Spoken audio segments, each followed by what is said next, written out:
পুরুষের জীবনে প্রথম নারী শিক্ষা দেয়, আর দ্বিতীয় নারী জীবন ধ্বংস করে দেয়। এই শহর আমায় ভালোবাসে না, বুকের ছাদ সরিয়ে কেউ দেখে না, কি অবাধ যন্ত্রণা। অভিযোগ করে বলছি না, অভিমানের আকাশ ভারী হলেও তুমি মেঘের আওয়াজ টের পাবে না। অভিযোগ আছে শুধু নিজের জীবনের উপর। আমাকে এই জীবন কিছুই দেয়নি, শুধু কান্না ছাড়া। ইউ ডিজার্ভ বেটার, এই কথাটা আমি কখনোই তোমাকে বলবো না। আমার চেয়ে ভালো তুমি আসলে পাবেই না। আমার মতো করে কেউ তোমার মন বুঝবে না। মেসেজ দেখে তোমার যে মন খারাপ, এটা অন্য কেউ বুঝবে না।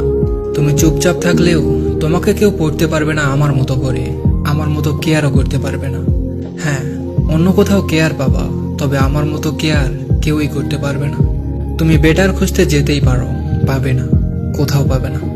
যখন কেউ বলে শখের মানুষ বেঈমান হয়, আমি থমকে যাই। থমকে যায় আমার নিঃশ্বাস, ভয় হয়।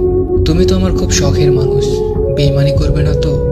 আমি তাদের কথা তুচ্ছ করে এলেও অজানা ভয় গ্রাস করে আমাকে। অদ্ভুত সব চিন্তা ঘুরপাক খেতে থাকে। তুমি ভীষণ স্বাদের মানুষ গো আমার। তোমাকে হারানোর ব্যথা গলায় আটকে গেলেই মরণ হবে। বেঈমানি করো না, বেঈমানের জায়গা কখনো হৃদয় হবে না। তুমি আমার না হলেও হৃদয়ে বেঁচে থেকো মৃত্যু অবধি।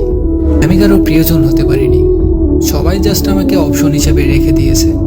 মনে পড়লে মেসেজ করে, আবার মন ভরে গেলে চলে যায়।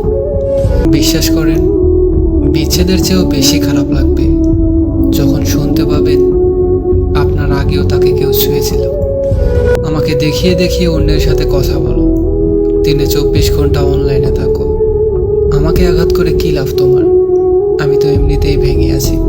শুনেছি মন থেকে কিছু চাইলে নাকি পাওয়া যায়, সত্যিই কি তাই?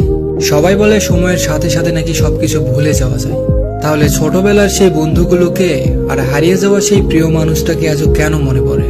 ব্যস্ত থাকলে নাকি কাউকে মনে পড়ে না, তবে হাজার ব্যস্ততার মাঝে হঠাৎ করে প্রিয় মানুষটার নাম শুনলে কেন আমরা থমকে যাই? কেন আমরা সেই মানুষটার দিকে তাকাই যে তার নাম নিয়েছিল?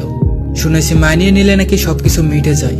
তাহলে 4-5 বছরের সম্পর্কগুলো এক মুহূর্তে কেন ভেঙে যায়?